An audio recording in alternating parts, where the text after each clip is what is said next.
তোমাদের এখন যেটা আলোচনার বিষয় সেটা হচ্ছে কি সারফেস কেমিস্ট্রি। ভালো করে দেখবে, আমরা এখন যে জিনিসটা নিয়ে আলোচনা করতে যাচ্ছি সেটা হচ্ছে সারফেস কেমিস্ট্রি। তো সারফেস কেমিস্ট্রির সারফেস বলতে আমরা কি বুঝি? যে দুটো দুটো মেটেরিয়ালের মাঝে যে গ্যাপ বা তাদের মধ্যে যে ডিফারেন্সিয়েটিং যে মিডিয়াম, তাকে আমরা বলতে পারি surface.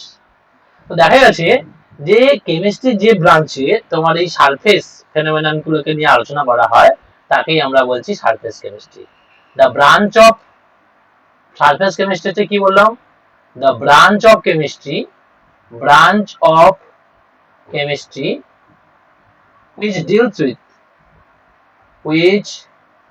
deals with surface phenomenon. যারা সারফেস ফেনোমেননকে নিয়ে ডিলস করে তাদেরকেই আমরা কি বলছি? Surface chemistry. তাহলে the branch of chemistry which deals with the surface phenomenon is called surface chemistry. ঠিক আছে? কিন্তু এই সারফেস কেমিস্ট্রি, এই সারফেস বলছি, সারফেস কাদের মধ্যে আছে না? সারফেসটা তুমি পাবে দুটো ইমিসিবল যে কোনো সাবস্টেন্সের মাঝে যে ডিফারেন্সিয়েটিং মিডিয়াম বা ডিফারেন্স যেটা দিয়ে হয় সেটাকে আমরা বলি সারফেস। আর যেগুলো মিসেবল তাদের মধ্যে কিন্তু কোনো সারফেস নেই। দুটো মিসেবল সাবস্টেন্সের মধ্যে কোনো সাবস্টেন্স মানে সারফেস নেই। ধরো একটা সলিউশন তৈরি হয়েছে, সেখানে সলভেন্ট আর সলিউট মিলে সলভেন্ট আর সলিউট মিলিয়ে সলিউশন তৈরি করেছে। তো এই সলিউশনের মধ্যে তুমি কিন্তু সারফেস পাবে না, কিন্তু কলয়েডের মধ্যে তুমি সারফেস পাবে, তুমি ক্যাটালিস্টের মধ্যে তুমি সারফেস পাবে, তুমি অ্যাডজর্পশন হলে তার মধ্যে সারফেস পাবে। এই জন্য সারফেস কেমিস্ট্রির তিনটে পার্ট আছে। একটা হচ্ছে কি অ্যাডজর্পশন, ক্যাটালাইসিস, আর 3 নম্বর হচ্ছে তোমার কি বললাম? অ্যাডজর্পশন, ক্যাটালাইসিস, আর এটা হচ্ছে কলয়েড। এই তিনটে পার্ট আছে সারফেস কেমিস্ট্রির মধ্যে। তাহলে সারফেস কেমিস্ট্রি যখনই আলোচনা করতে যাব তখন কিন্তু আমাদের এই তিনটে পার্ট নিয়ে আলোচনা করতে হবে। সারফেস কেমিস্ট্রি যখনই আমরা আলোচনা করতে যাব তখন কিন্তু আমাদের এই তিনটে পার্ট নিয়ে আলোচনা করতে হবে। আশা করছি তোমরা এটা বুঝতে পেরেছো। হ্যাঁ কিনা বলো, বুঝতে পেরেছো? তো এখন প্রশ্ন হচ্ছে আমরা অ্যাডজর্পশনটাকে নিয়ে প্রথমে আলোচনা করব। সবার প্রথম আমরা যে জিনিসটাকে নিয়ে আলোচনা করব সেটা হচ্ছে কি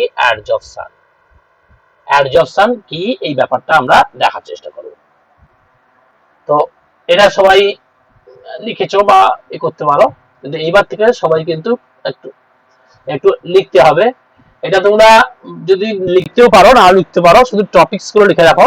লিখে তোমরা কিন্তু পরবর্তী আলোচনাগুলোতেও খুব তাড়াতাড়ি করে নোটস গুলো নেওয়ার চেষ্টা করবে, নাহলে কিন্তু আমাদের দেরি হবে, তাই না? এই চ্যাপ্টারে আমরা একটা পোর্শন আজকেরই শেষ করতে চাইছি এই ক্লাসের মধ্যে, সেটা হচ্ছে এই অ্যাডজর্পশনটা শেষ করতে চাইছি। অতএব একটু ফাস্ট পড়বো। তোমরা দরকার পড়লে এটা নেবে, এই কপিটা নেবে, স্ক্রিনশট নিয়ে নিতে পারো, তাতে কোনো প্রবলেম নেই। চলে আসো। এখন প্রশ্ন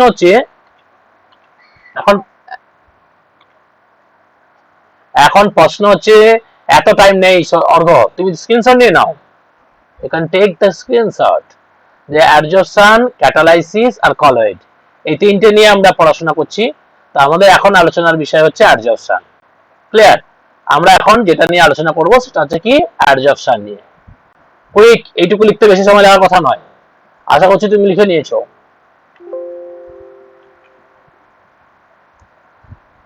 অ্যাডজর্পশন বলে লেখো, অ্যাডজর্পশন।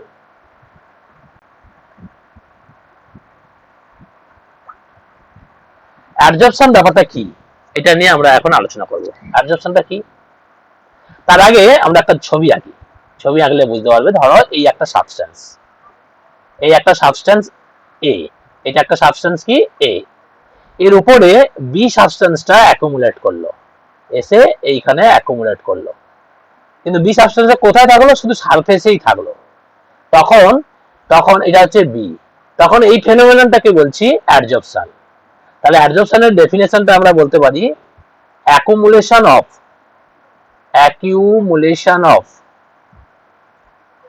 one substance, one molecular species, one molecular species in the surface of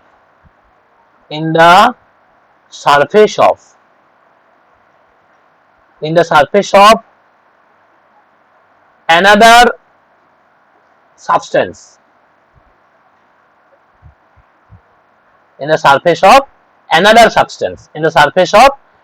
substance is called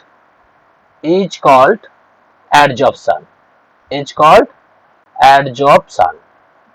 আবারও বলছি, accumulation of one molecular species in the surface of another substance is called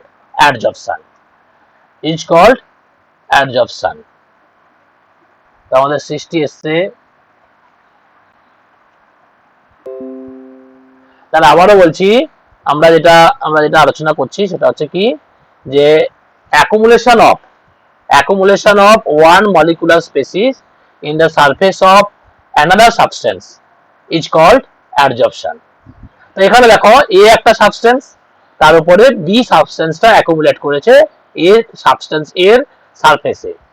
তা সুতরাং এই ফেনোমেননটাকে আমরা বলতে পারি কি, অ্যাডসর্পশন। আর অবভিয়াসলি এটাকে আমরা বলবো অ্যাডজর্বেন্ট। যে সাবস্টেন্সের সারফেসে অ্যাডসর্পশনটা হয় তাকে আমরা বলি অ্যাডজর্বেন্ট। আর যে সাবস্টেন্সটা অ্যাডজর্ব হয় তাকে আমরা বলছি অ্যাডজর্বেট। আবারও বলছি, অ্যাডসর্পশন আর অ্যাডজর্বেট সম্বন্ধে তোমাদের একটু ভালো করে বুঝতে হবে। যে তোমরা নিশ্চয়ই এটা লক্ষ্য করেছো যে এটা হচ্ছে কি অ্যাডজর্বেট, যে সাবস্টেন্সটা অ্যাডজর্ব হয়েছে সেটা হচ্ছে অ্যাডজর্বেট, আর যার সারফেসে অ্যাডজর্ব হয়েছে তাকে আমরা বলতে পারি অ্যাডজর্বেন্ট। তাহলে অ্যাডজর্বেটের ডেফিনিশন কি হবে? অ্যাডজর্বেট যদি ডেফিনিশন আমরা লিখতে বলি তাহলে কি হবে? হলো অ্যাডজর্বেটের ডেফিনিশন কি হবে? The molecular species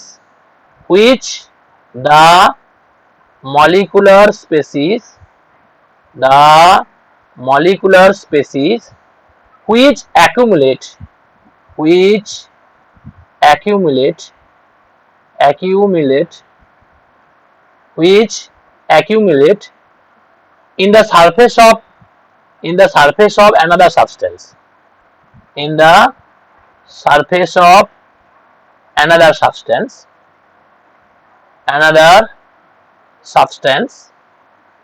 is called adsorbate. এটা হচ্ছে কি, it's called adsorbate. তাহলে আমরা adsorbate ব্যাপারটা বুঝতে পেরেছি। The molecular species which accumulate in the surface of another substance is called adsorbate. আর ঠিক একই রকম ভাবে adsorbent এর ডেফিনিশন আমরা পেয়েছি। adsorbent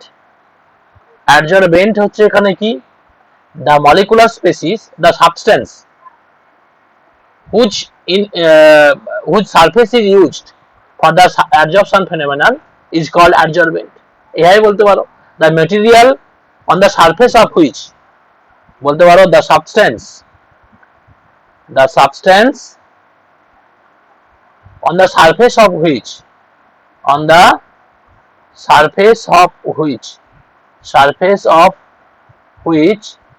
adsorption takes place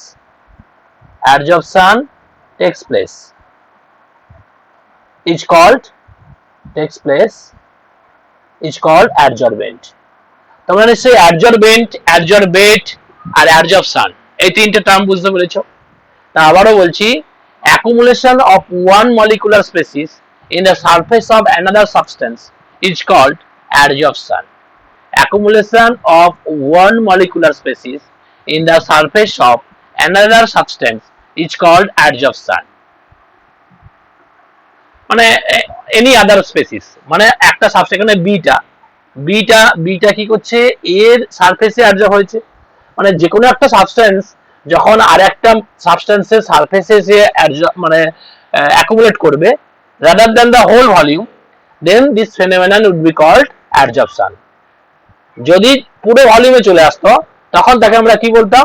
তখন তাকে আমরা বলতাম অ্যাডসর্পশন বলতাম, নট অ্যাডসর্পশন বলতাম না। তো এরকম কয়েকটা এক্সাম্পল দিই, তাহলে তুমি ব্যাপারটা বুঝতে পারবে। তাহলে যদি হ্যাঁ বলো, দেখা যাক। No, never. Solution is not the adsorption because solution has no surface. সলিউশনের মধ্যে কোনো সারফেস নেই, তাই সলিউশনের মধ্যে অ্যাডজর্পশন হওয়ার কোনো ব্যাপার নেই। সলিউশন অন্য কোনো মেটেরিয়ালস এর বলো। হ্যাঁ মানে এই অ্যাডজর্বেটটা, হ্যাঁ একটা ভালো কোশ্চেন শাসিত করেছে, অবশ্যই এই কোশ্চেনের অ্যান্সারটা আমাদের আলোচনা করা উচিত। এই অ্যাডজর্বেট কি সবসময় সলিড হয়? না, অবশ্যই এটা সলিডও হতে পারে, লিকুইডও হতে পারে। সলিড বা লিকুইড হবে, নেভার গ্যাস। সলিড বা লিকুইড হবে, নেভার বি গ্যাস। আর অ্যাডজর্বেট কিন্তু কখনো সলিড হবে না, এটা সবসময় লিকুইড হবে না হলে গ্যাস হবে, লিকুইড হবে না হলে গ্যাস হবে। ঠিক আছে, তাহলে অ্যাডজর্বেন্টটা সলিড সারফেসে হয় অথবা লিকুইডের সারফেসে হয়, আর অ্যাডজর্বেট সবসময় লিকুইড বা গ্যাস হবে। এটা ক্লিয়ার? পরেরটাতে আমরা আসছি। অর্ঘ খুব ফাস্ট করো, না হলে তুমি স্ক্রিনশট নাও। দিবরাজ, দিবরাজ আমাদের হয়েছে? দিবরাজ, আচ্ছা আমরা একটা এক্সাম্পল দেবো, অ্যাডজর্পশনের একটা এক্সাম্পল দেবো। Example of adsorption, example of অ্যাডজর্পশন আমরা করব। এখন আমরা যেটা বলছি কি, এক্সাম্পল অফ অ্যাডজর্পশন করব। Example of adsorption. Example of adsorption দেখো, একটা এক্সাম্পল দিচ্ছি। নাম্বার 1 এক্সাম্পল দিচ্ছি, adsorption of the gas, adsorption of the gas by charcoal, by charcoal। তারপরে adsorption of the colour dye, অ্যাডজর্পশন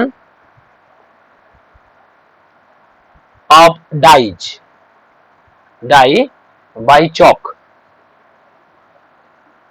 ধরো আমরা আর একটা এক্সাম্পল দিতে পারি, adsorption of the water, adsorption of the water, absorption of the water, absorption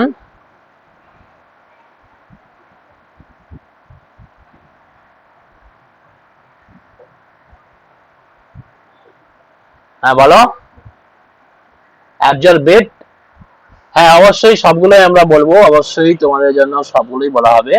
absorption of water, absorption of water, absorption of water by, absorption of water by, তুমি বলতে পারো absorption of water by silica gel, absorption of water by silica gel, silica gel। তো তুমি তো obviously বুঝতে পারছো যে গ্যাসটা অ্যাবজর্ব হচ্ছে এটা অ্যাবজর্বেট, আর চারকোলটা অ্যাবজর্বেন্ট।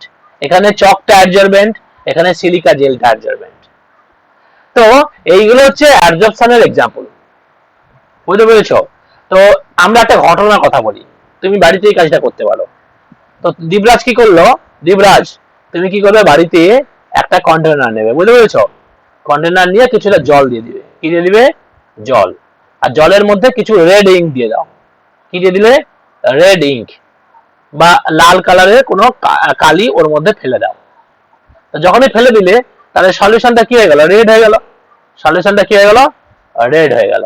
হ্যাঁ কি না বলো, ইয়েস আর নো বলো। সলিউশনে একটা সলিউশন নিয়েছো, সেখানে রেড ইঙ্ক ফেলে দিয়েছো, সলিউশনটা কালার হয়ে যাবে না হবে নি বলো, হয়ে যাবে তো? হ্যাঁ কি না বলো, হয়ে যাবে তো দিবরাজ? এবার তুমি একটা চক নাও, চক দেখেছো, চক যেটা দিয়ে আমরা বোর্ডে লিখি, সেই চক একটা নাও। সেই চক কি করবে, সাদা কালারের হয়। এই চকটাকে এর মধ্যে ডুবিয়ে দাও, চকটাকে এর মধ্যে ডুবিয়ে দাও। তাহলে একটা সাদা রঙের চক ওই সলিউশনের মধ্যে ডুবিয়ে দিয়েছো। ঠিক আছে, বুঝতে পেরেছো না বুঝতে পারনি বলো? যে ডুবিয়ে দিলে, ডুবিয়ে দেওয়ার পর যখন চকটা তুমি তুলে নিয়ে আসবে, চকটা তুলে নিয়ে আসার পর তুমি কি দেখতে পেলে দেখো। চকটা তুলে নিয়ে আসার পর আমরা কি দেখতে পেলাম জানো, কি দেখতে পাবো বলো তো, শাশ্বত বলো। চকটাকে তুলে নিয়ে আসার পর আমরা কি দেখতে পাবো, শাশ্বত? তো গুড, ঠিক বলেছো। এটা কেউ কোনো কাজ করতে পারে। একদম ঠিক বলেছো যে এই জায়গাটা পুরো লাল হয়ে যাবে, বাইরে থেকে দেখে মনে হবে চকটা লাল হয়ে গেছে, ডুবিয়ে দিয়েছিলাম, তুলে আনতে দেখা গেলো লাল হয়ে গেছে চকটা। তো এবার তুমি কি করলে, চকটাকে ভেঙে দাও, এই জায়গাটায় ভেঙে দাও। যেই ভেঙে দিলে, ভেঙে দিতে কি দেখতে পাবে দেখো, যেই চকটাকে তুমি ভেঙে দিলে, ভেঙে দেওয়ার পর কি দেখতে পেলে, চকটাকে যখনই তুমি ভেঙে দিলে, ভেঙে দেওয়ার পর চকটা দুটো ভাগ হয়ে গেল, এরকম একটা ভাগ হয়েছে, ঠিক আছে, আর এরকম একটা ভাগ হয়ে গেছে। তুমি দেখবে যে সারফেসটা রেড আছে কিন্তু ভিতরটা তখনও হোয়াইট আছে। সারফেসটা রেড হয়েছে ঠিক আছে, কিন্তু ভিতরটা তখনও আমাদের হোয়াইটই আছে। সারফেসটা মানে এই জায়গাটা রেড হয়েছে, ঠিক আছে, কিন্তু এই জায়গাটা তখনও হোয়াইট আছে, মানে ভিজে ভিজে হয়েছে, ড্রাই থেকে ওয়েট হয়ে গেছে, ভিজে হয়ে গেছে, কিন্তু ভিতরে তখনও কিন্তু কালার পার্টিকেলসটা ঢুকেনি। তাহলে আমি বলতে পারি চক, এখানে গিয়ে চকটা, চকটা কি করলো দেখো, চক কি করলো, চক অ্যাবজর্বড, অ্যাবজর্বড, চক অ্যাবজর্বড ওয়াটার, চক অ্যাবজর্ব ওয়াটার। আর আর কি করছে, অ্যাডজর্বড, অ্যাডজর্বড, অ্যাডজর্বড ডাইস, ডাইটাকে অ্যাবজর্ব করেছে। চক কি করেছে, ওয়াটারকে অ্যাবজর্ব করেছে, অ্যাবজর্ব করেছে, তাহলে অ্যাবজর্পশনের ডেফিনিশন কি হবে? তাহলে আমরা এখানে একটা নতুন জিনিস পেলাম, সেটা হচ্ছে কি অ্যাবজর্পশন, যেটা নিয়ে আমরা অলরেডি জেনে এসেছি, অ্যাবজর্পশন। তাহলে অ্যাবজর্পশনের ডেফিনিশন কি হবে, দ্য অ্যাবজর্পশনের ডেফিনিশন কি হবে, শাশ্বত বলতে পারবে? Shashwat, what is the definition of absorption, can you tell me? Srishti, তুমি কি বলতে পারবে? সৃষ্টি কি বলতে পারবে বলো, সৃষ্টি তুমি কি বলতে পারবে অ্যাবজর্পশন ডেফিনিশনটা কি? আমরা বলতে পারবো অবশ্যই, accumulation of, accumulation of one molecular species, one molecular species in the whole volume of, whole volume of, whole volume of, in the whole volume of another substance, another substance is called, is called absorption. A B, এটা কিন্তু absorption না, এটা absorption, A B, absorption, এটাকে আমরা কি বলছি, absorption. যদি আমরা ছবিটা দেখি তাহলে আরো ভালো করে বুঝতে পারবো, তোমাদের জন্য ছবিটা দেখো। এটা ধরো এ, এ একটা সাবস্টেন্স নিয়েছি, একটা একটা একটা সাবস্টেন্স আমরা কি নিয়েছি, এ নিয়েছি, একটা সাবস্টেন্স আমরা কি নিয়েছি, এ নিয়েছি, এর মধ্যে বি কি করলো, এই বি পার্টিকেলসটা চারদিকে ছড়িয়ে গেল, এটা হচ্ছে বি, এটা হচ্ছে অ্যাবজর্পশন। তাহলে অ্যাবজর্পশনের একটা ডায়াগ্রাম আমরা করেছি দেখো, যে এ সাবস্টেন্সের হোল ভলিউমের মধ্যে যখন বিটা ছড়িয়ে যাবে তখন তাকে আমরা বলছি অ্যাবজর্পশন। আশা করি তোমরা এটা বুঝতে পেরেছো, পুরোটা লেখা হয়েছে। তাহলে অ্যাবজর্পশন আর অ্যাবজর্পশন সম্বন্ধে আমরা বুঝতে পেরেছি। আমাদের অর্ঘবাবু লেখা হয়েছে, অর্ঘবাবু, অর্ঘবাবু লেখা, গুড। তাহলে আমরা ব্যাপারটা বুঝতে পেরেছি, শাশ্বত বুঝতে পেরেছি, শাশ্বত, দেবরাজ, দেবরাজ, মনস্বিনী, মনস্বিনী বুঝতে পেরেছো, পরিষ্কার বুঝতে পেরেছিলে তো নাকি গো, বলো। আমাদের আলোচনা করার বিষয় কি, difference between absorption and absorption, difference between absorption and absorption. তাহলে তোমরা একটা কাজ করো, একদিকে লেখো অ্যাবজর্পশন আর একদিকে লেখো অ্যাবজর্পশন। এখন আমার এত বড় ভাগ করে ফেলেছি, একদিকে লেখো অ্যাবজর্পশন। বলো এক এক করে, তোমরাই বলো ডিফারেন্স কি হতে পারে, তোমরাই আমাকে বলবে এক এক করে, বলো নাম্বার ওয়ান ডিফারেন্স কি হতে পারে, বলো। অ্যাবজর্পশন হচ্ছে কি, এটা লিখতে পারো যে অ্যাকিউমুলেশন অফ, বলো সৃষ্টি বলতে পারবে এটা কি হবে, accumulation of molecular species, molecular species, সৃষ্টি বলো, in the surface of, surface of another substance, another substance, এটাকেই আমরা বলছি অ্যাডজর্পশন। আর এটা কি হবে? এটা অবভিয়াসলি হবে অ্যাকুমুলেশন অফ molecular species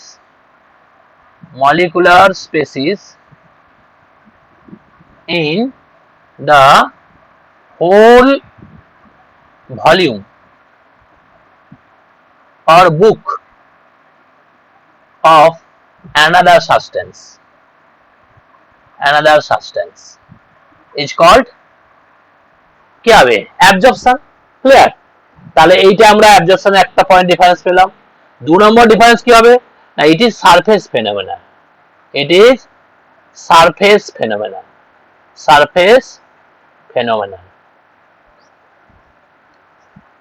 আর এটা হচ্ছে কি? Whole volume phenomenon. It is bulk phenomenon.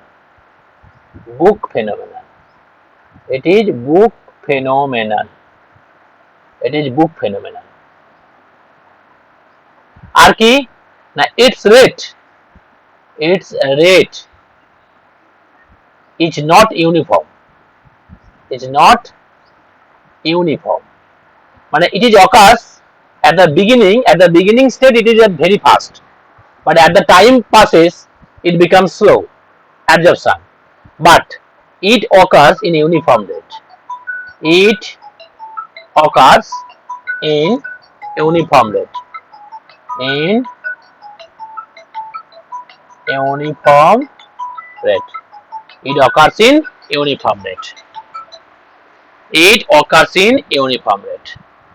আবারও বলছি, absorption rate of the absorption is not the uniform, but the rate of the absorption occurs in uniform rate. বুঝতে পেরেছো? অর্ঘ বোঝা গেছে? অর্ঘ, দেবরাজ বোঝা গেছে? দেবরাজ, তাহলে আমরা হ্যাঁ বলো। অ্যাডজর্পশনটা তো অ্যাকুমুলেশন অফ অ্যানাদার সাবস্টেন্স। আবার দেখো আমি ছবি এঁকে বলছি। তো একটা মলিকুলার একটা সাবস্টেন্সের সারফেসে যে কোন অ্যানাদার সাবস্টেন্স যখন অ্যাকুমুলেট করছে তখন তার নাম অ্যাডজর্পশন। আর যখন একটা সাবস্টেন্সের হোল ভলিউমের মধ্যে অ্যানাদার সাবস্টেন্স অ্যাকুমুলেট করছে তখন তাকে বলছি অ্যাডজর্পশন। তাহলে accumulation of molecular species in the surface of another substance is called adsorption, and the accumulation of molecular species in whole volume or book of another substance is called absorption. এটা একটা surface phenomenon, এটা volume phenomenon. Debraj এবার বুঝতে পেরেছো? দেবরাজ, এইটা হচ্ছে তোমার, এখানে যদি এ হয়, এই এটা হচ্ছে অ্যাডজর্বেন্ট। কেন না, যার সারফেসে অ্যাবজর্পশনটা হচ্ছে সে হচ্ছে অ্যাবজর্বেন্ট, আর যে মলিকুলগুলো বা যে মলিকুলার স্পেসিসের অ্যাবজর্পশন হচ্ছে তাকে আমরা বলছি অ্যাডজর্বেট। এখানে বি যদি নাও, বিটা হচ্ছে অ্যাডজর্বেট আর এটা হচ্ছে অ্যাডজর্বেন্ট। এখানে বিটা হচ্ছে অ্যাডজর্বেট আর এটা হচ্ছে অ্যাডজর্বেন্ট। আমরা আগেও যে ডিসকাশন করেছি তার রেসপেক্টেও এটা তুমি পেয়ে যাবে।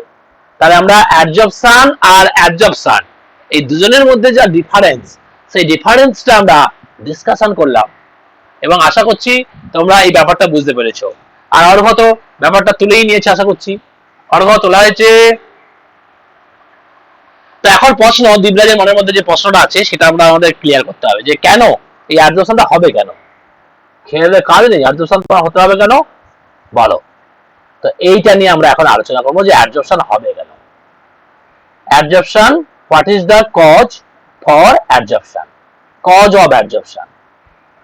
এবার আমরা যেটা ডিসকাশন করব সেটা হচ্ছে কি, cause of adsorption. Cause of adsorption, এটা কিন্তু খুব ভাইটাল জিনিস যে অ্যাডজর্পশন হবে কেন, খেয়ে কাজ নেই, অ্যাডজর্পশন হতে হবে। তো এই জায়গাটা বোঝার জন্য আমরা মেনলি যে জায়গাটা যাবো, একটা ছবি দেখবো। প্রথমে একটা পিক্টোরিয়াল রিপ্রেজেন্টেশন দেখি। দেখবা যে মলিকুলার সাবস্টেন্সে যে সাবস্টেন্সের সারফেসে অ্যাডজর্পশন হয় তাকে আমরা বলে থাকি কি বলে থাকি বলতো? তাকে আমরা কি বলে থাকি? অ্যাডজর্বেন্ট বলে থাকি।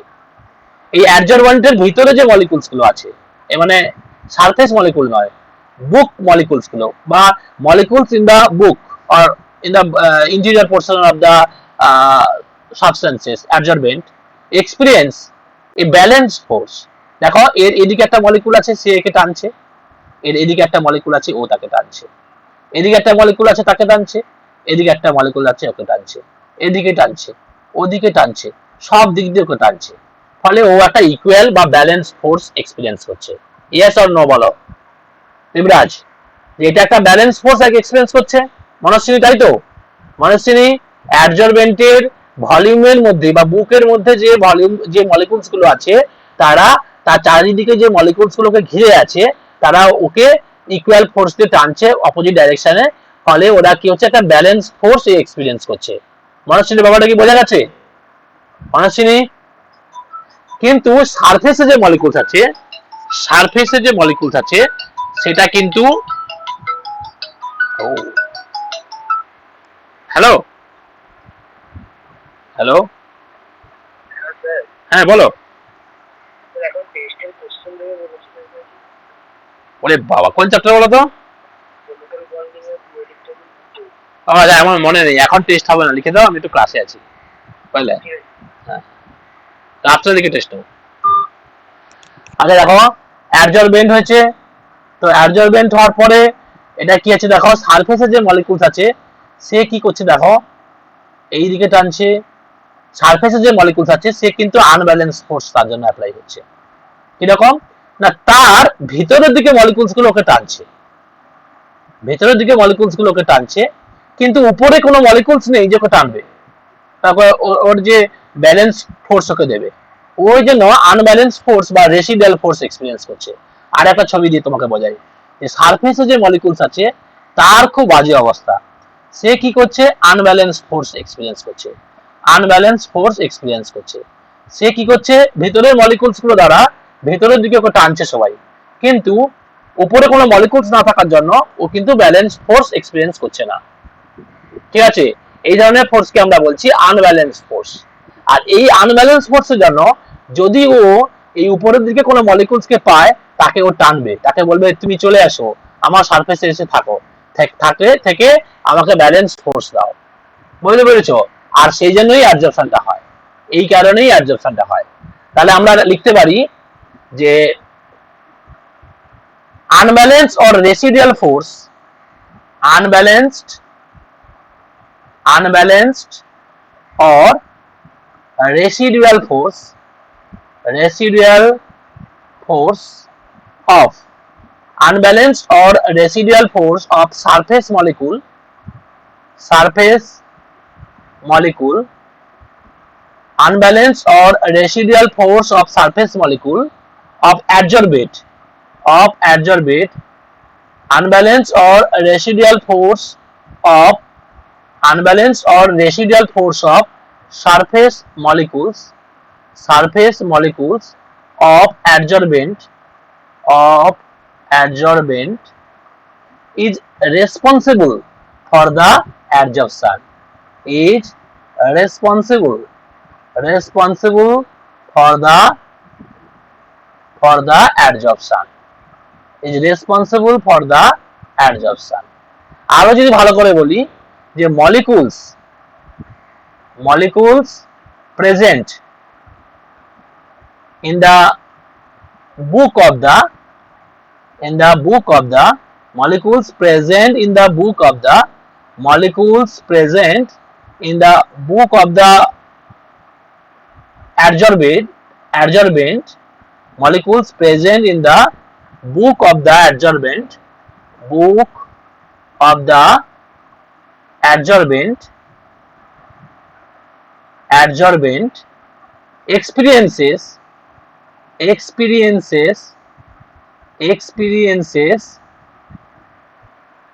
balanced force, but the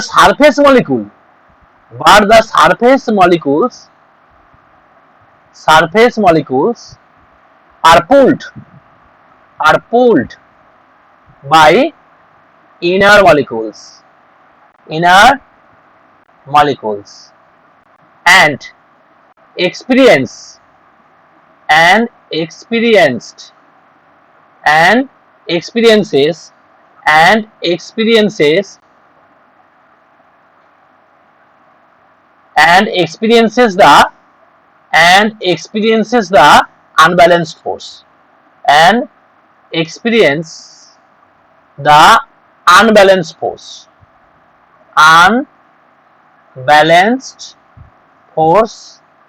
or residual force or residual force. So surface molecules attracts surface molecule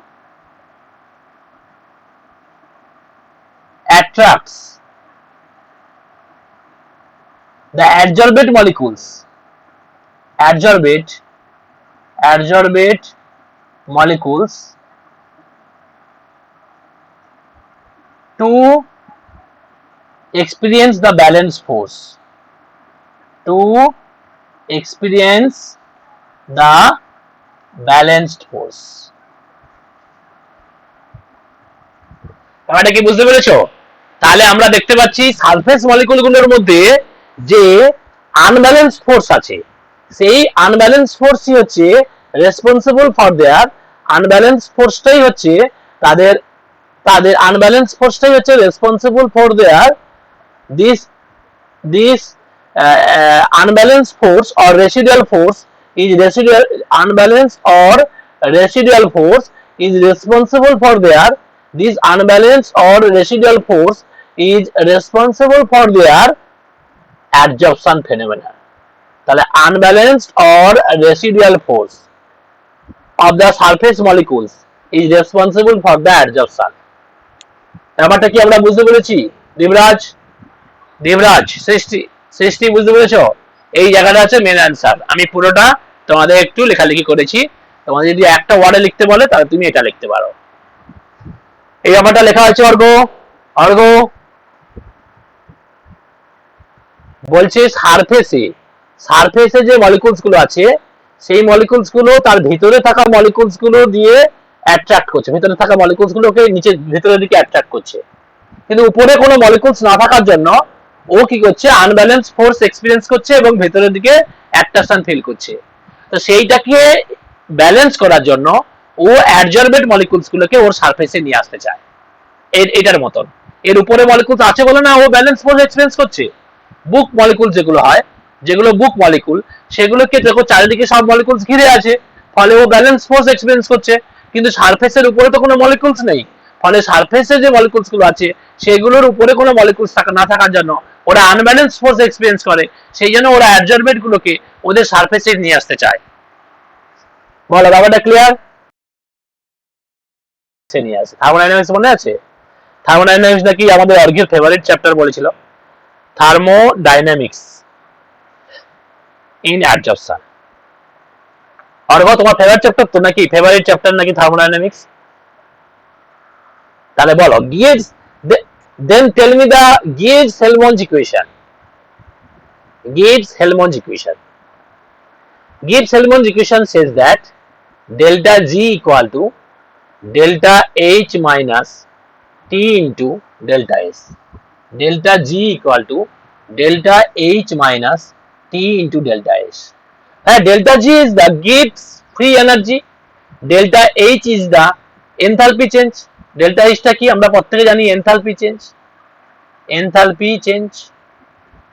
যদি ভুলে গিয়ে থাকো এবার মনে করে দিচ্ছি, ডেল্টা এইচটা হচ্ছে এনট্রপি চেঞ্জ, আর এটা হচ্ছে গিভস ফ্রি এনার্জি, এটা হচ্ছে ফ্রি এনার্জি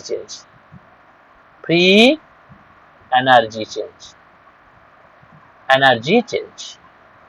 তো দেখো যখন অ্যাডজর্পশন হবে, for অ্যাডজর্পশন little amount of heat is produced. For absorption little amount of heat is produced. Absorption হচ্ছে exothermic.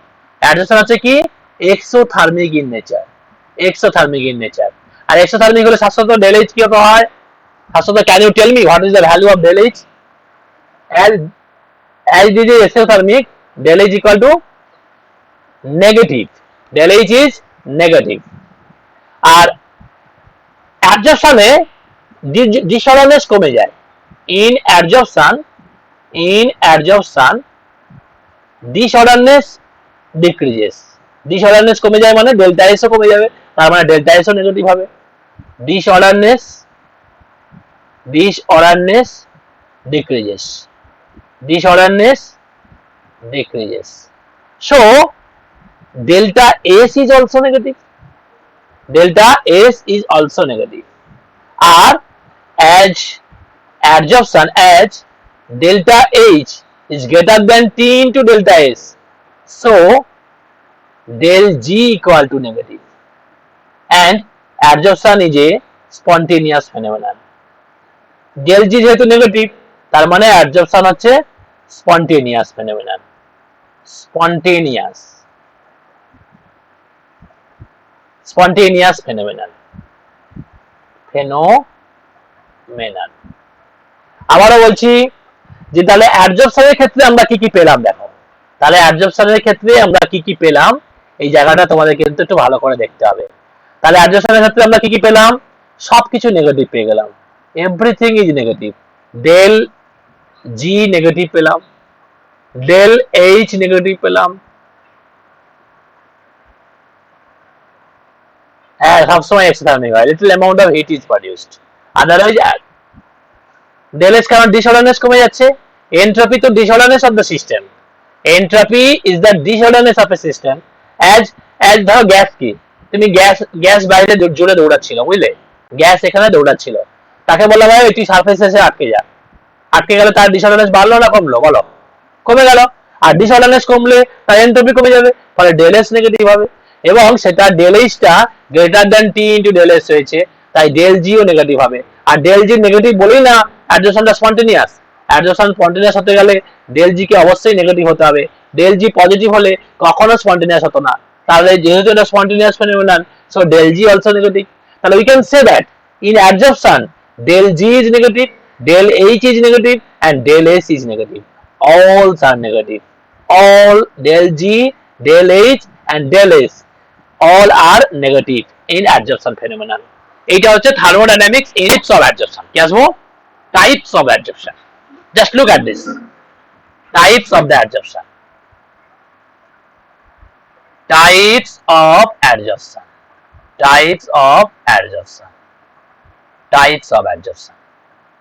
Adsorption কত টাইপের হয় সেটা আমরা দেখব। Adsorption, সায়ন বাবু বলতে পারবে adsorption কত রকমের হয়? Can you tell me how many types of adsorption are there? There are two types of adsorption. দু রকমের হয়। একটা হচ্ছে কি Figesorption, আর এটা কি Chemisorption। তাহলে আমাদের adsorption দু ধরনের হয়, একটা হচ্ছে Figesorption আর একটা হচ্ছে Chemisorption। ঠিক আছে, তাহলে adsorption আমরা কত রকমের পেয়েছি? দু রকমের পেয়েছি। একটা হচ্ছে কি Figesorption আর একটা হচ্ছে কি Chemisorption। তো এই Figesorptionটা কি আমরা একটু দেখব। Figesorptionটা কি বলছে? এই adsorptionটা যখন তোমার ফিজিক্যাল ভাবে হবে, ফিজিক্যাল প্রসেসের মাধ্যমে হবে, মানে অ্যাডজর্পশন হওয়ার জন্য কোনো কেমিক্যাল বন্ড ফর্ম হচ্ছে না, তখন সেই ধরনের অ্যাডজর্পশনকে আমি বলবো Figesorption। তাহলে Figesorptionটা কি হচ্ছে? The accumulation of molecular species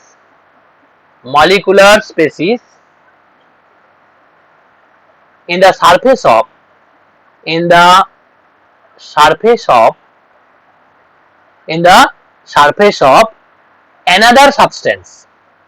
another substance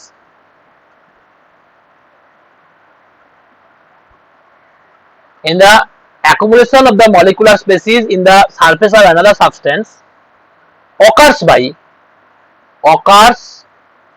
by Van der Waals force of attraction, weak Van der Waals force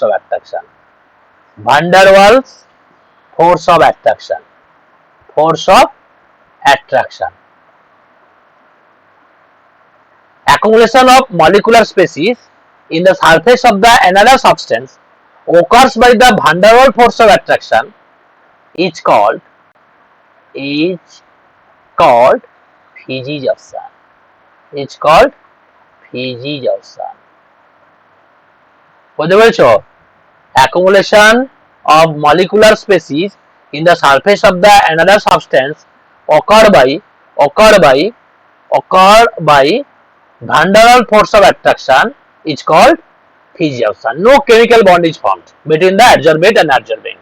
তখন তাকে আমি বলছি physics.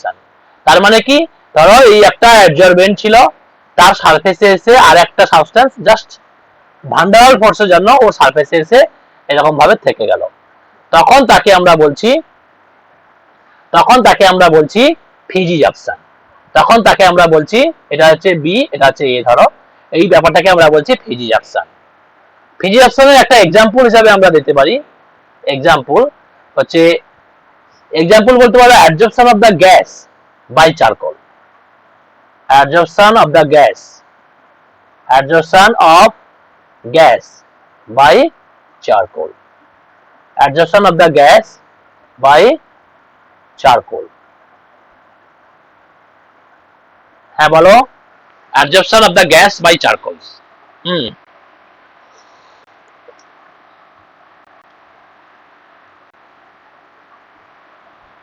হ্যাঁ, যে মলিকুলসটা অ্যাকুমুলেট করছে তার সঙ্গে অ্যাডজর্বেন্টের weak van der Waals force আছে, তো তখনই সেই অ্যাডজর্পশনকে আমরা বলবো physics. আর যদি ওদের মধ্যে কেমিক্যাল বন্ড হয় তখন তাকে বলবো chemics. তারও একটা एग्जांपल দেবো। তোমরা এই ডেফিনেশনটা লিখে ফেলেছো? তোমাদের এই ডেফিনেশন লেখাটা কমপ্লিট? আচ্ছা, তাড়াতাড়ি করে লিখে ফেলবে যে accumulation of the molecular species in the surface of the another substance occurred by the van der Waals force of attraction is called adsorption. আমি একটা एग्जांपल দিয়েছি, দেখো, adsorption of gas by charcoal is physics. এবার দেখো পরের পয়েন্টটাতে যাচ্ছি, আমরা chemics এর ব্যাপারটাতে আসছি। chemics, এরপরে আমরা যে পয়েন্টটাতে আসবো, আগেরটা আমরা আলোচনা করলাম physics, এরপরে আমরা যেটা আলোচনা করব সেটা হচ্ছে chemics. তোমরা chemics-টা দেখো, অর্ঘ তুমি এটা পরে কপি করে স্ক্রিনশট দিয়ে রেখে দাও, পরে আবার দেখবে।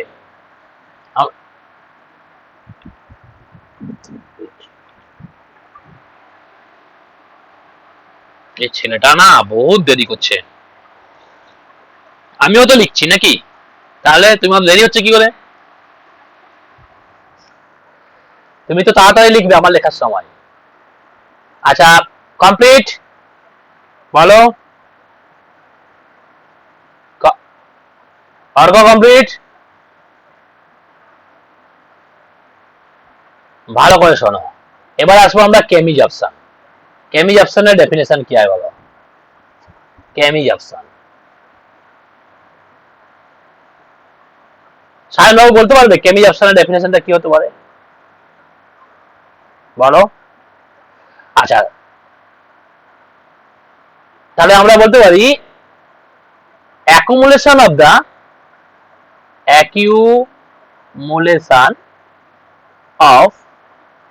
molecular species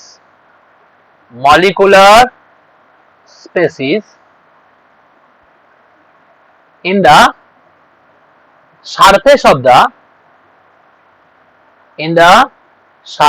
of another substance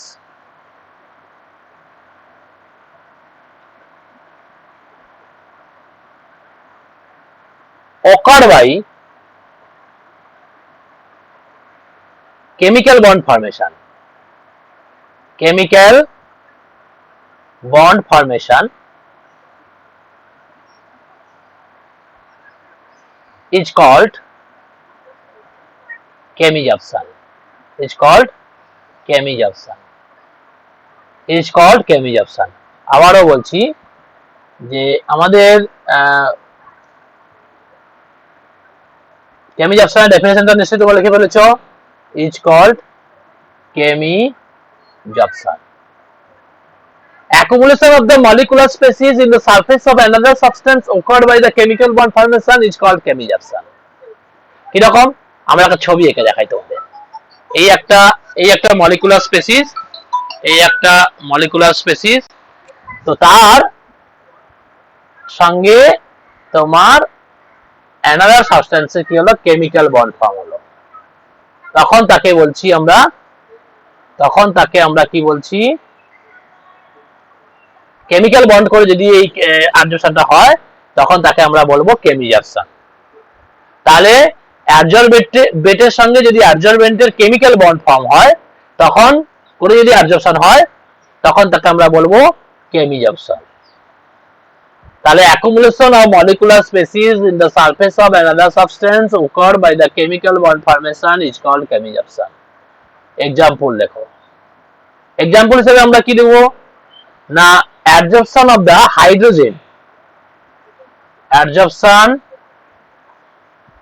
of the hydrogen gas by nickel. Nickel যখন হাইড্রোজেন গ্যাসকে অ্যাবজর্ব করবে তখন কিন্তু ওর সঙ্গে কেমিক্যাল বন্ড ফর্ম করে অ্যাবজর্ব করবে, সেই জন্য ওটা একটা কেমিজেপশনের এক্সাম্পল। বলো কেমিজেপশন আর ফিজিজেপশন ডেফিনিশন আর এক্সাম্পল আমরা বুঝতে পেরেছি?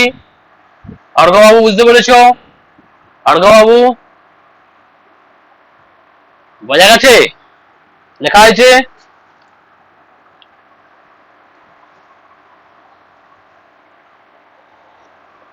বলছে ধরো আমার এখানে নিকেল আছে, ডায়াগ্রামটা আমি আমার মতন করে করেছি, তুমিও তোমার মতন করতে পারো। ধরো আমি এখানে নিকেল নিয়েছি, নিকেলের সঙ্গে যখন হাইড্রোজেন অ্যাটম গুলো কম্বাইন করবে তখন এদের মধ্যে কেমিক্যাল বন্ড করেই ওরা কি করবে, হাইড্রোজেনকে অ্যাকুমুলেট করবে। এটাই আমি বলতে চাইছি যে হাইড্রোজেনের সঙ্গে ও কেমিক্যাল বন্ড করেই ওখানে অ্যাকুমুলেট করবে। এ কিন্তু আগের মতন যেমন সারফেসে এমনি ডাইরেক্ট রেখে দিয়েছিল, মানে van der Waals force of অ্যাট্রাকশনের জন্য লিখেছিল, এখানে কিন্তু chemical bond is necessary for the adsorption. কি বোঝা গেছে? বলছে ফ্যাক্টরস অ্যাফেক্টিং অ্যাডজর্পশন। কোন কোন ফ্যাক্টরের উপর ডিপেন্ড করে? তো মনস্বিনী এক এক করে বলো তো। নাম্বার 1 তুমি বললে নেচার অফ অ্যাডজর্বেট আর নেচার অফ অ্যাডজর্বেন্ট, এটার উপর ডিপেন্ড করে। আর কার উপর ডিপেন্ড করে বললে? টেম্পারেচারের উপর ডিপেন্ড করে বললে, টেম্পারেচার। আর কার উপর ডিপেন্ড করে বললে? প্রেসারের উপর ডিপেন্ড করে বললে, তাই তো? তো আমরা এই ফ্যাক্টর গুলোকে নিয়ে একটু আলোচনা করি, দেখা যাক, প্রতিটা ফ্যাক্টরকে নিয়ে আমরা ডিসকাশন করব। তোমরা এই চারটে point, nature of the adsorbate, nature of the, আবার বলো কি বলছো? হ্যাঁ আরেকটা বলো, সারফেস এরিয়া, ঠিক বলেছো, সারফেস এরিয়া, দিবরাজ একদম ঠিক বলেছে, surface area of the adsorbent, surface area of the অ্যাডজর্বেন্টের উপর ডিপেন্ড করে। কি হয়েছে ওটা? তাহলে আমাদের চারটে ফ্যাক্টর আছে, এইগুলোর উপর ডিপেন্ড করে। কিভাবে ডিপেন্ড করে আমরা একটু এগুলোকে নিয়ে আলোচনা করব, এইগুলোকে নিয়ে আমরা কি করব এখন আমাদের ডিসকাশনের বিষয়। চলে আসো। তো প্রথমে হচ্ছে নেচার অফ অ্যাডজর্বেটের উপর কিভাবে ডিপেন্ড করে। নেচার অফ দ্য অ্যাডজর্বেট কিভাবে ডিপেন্ড করে বলো, বলো নেচার অফ দ্য অ্যাডজর্বেট কিভাবে ডিপেন্ড করে? অর্ঘ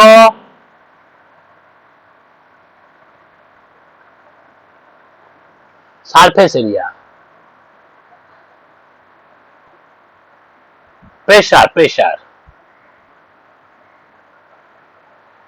তাই বলো নেচার অফ দ্য অ্যাডজর্বেটের উপর কিভাবে ডিপেন্ড করে? শাশ্বত বলো, শাশ্বত বলছি, অর্ঘ বলো।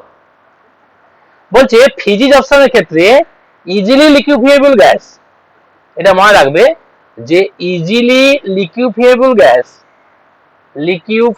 Gas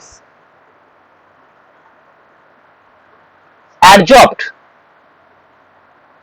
adsorbed to a greater extent, to a greater extent.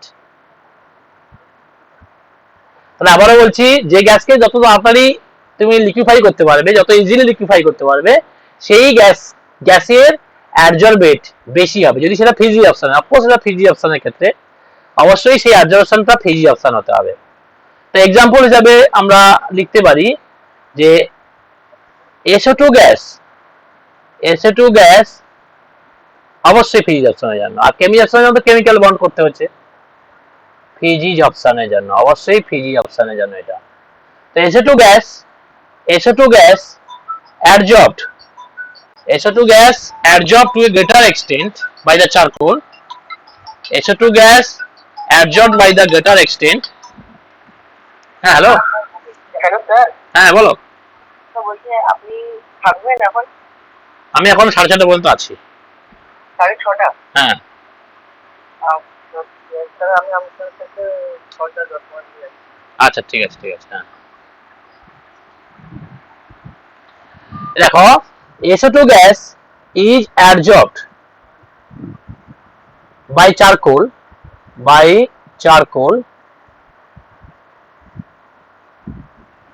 to a greater extent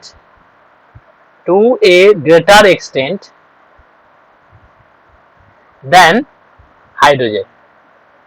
হাইড্রোজেনের থেকে SO2 গ্যাসকে বেশি অ্যাবজর্ব করবে চারকোল SO2 গ্যাসকে হাইড্রোজেনের থেকে বেশি অ্যাবজর্ব করবে।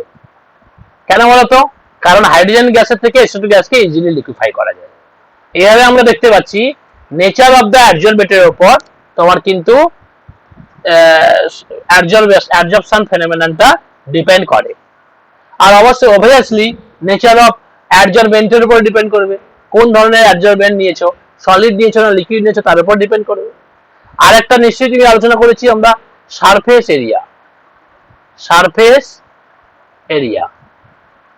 এরিয়ার উপরে কিভাবে ডিপেন্ড করেছে বলো? যে higher the surface area lower will be the higher the surface area will be the higher the surface area will be the absorption. Higher the surface area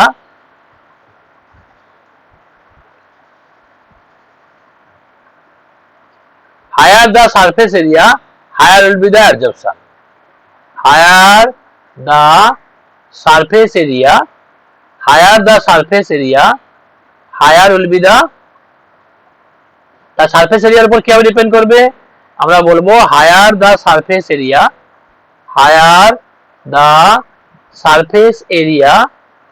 of অ্যাডজর্বেন্ট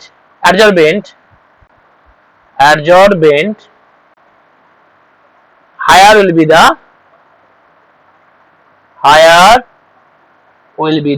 absorption.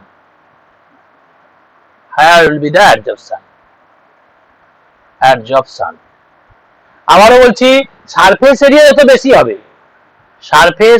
যত বেশি হবে তত তার অ্যাবজর্পশন বেশি হবে। এই জন্য তুমি দেখেছো dust charcoal has more absorption power. Dust charcoal can absorb SO2 gas larger amount than the solid charcoal. এই জন্যই আমরা বলতে পারি, আমরা একটা এক্সাম্পল দিয়ে দেখতে পারি যে dust charcoal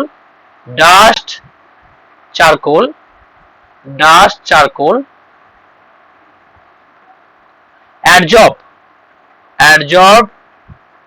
SO2 gas to a greater extent than in solid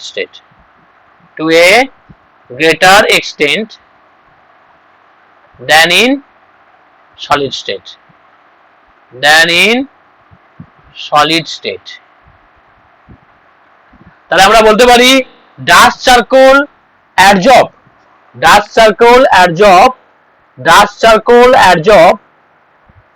SO2 gas to a greater extent. Dust চারকোলের কিন্তু অ্যাবজর্ব করার টেন্ডেন্সি অনেক বেশি। Dust charcoal adsorb SO2 gas SO2 gas to a greater extent than in solid state, than in crystalline state বা solid state। যখন সেটা একদম undivided অবস্থায় আছে তার কিন্তু তার থেকে ডাস্ট চারকোলের অ্যাবজর্ব করার টেন্ডেন্সি অনেক বেশি হবে। Dust charcoal absorb SO2 gas to a greater extent than in solid state। এটা কেন হলো, কারণটা কি না, কারণ ডাস্ট চারকোলের সারফেস এরিয়া বেশি আছে। যখনই কোনো জিনিসকে গুঁড়ো গুঁড়ো করে দেবে তার সারফেস এরিয়া বেড়ে যাবে, ফলে তার অ্যাবজর্পশন পাওয়ার বেড়ে যাবে। when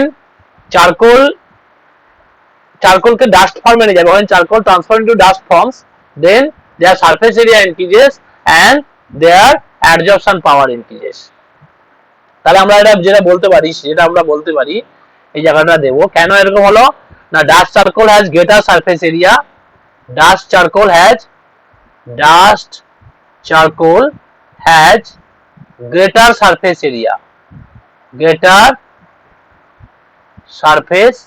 area, সেই জন্য তার অ্যাবজর্পশন পাওয়ারটা বেশি হয়েছে।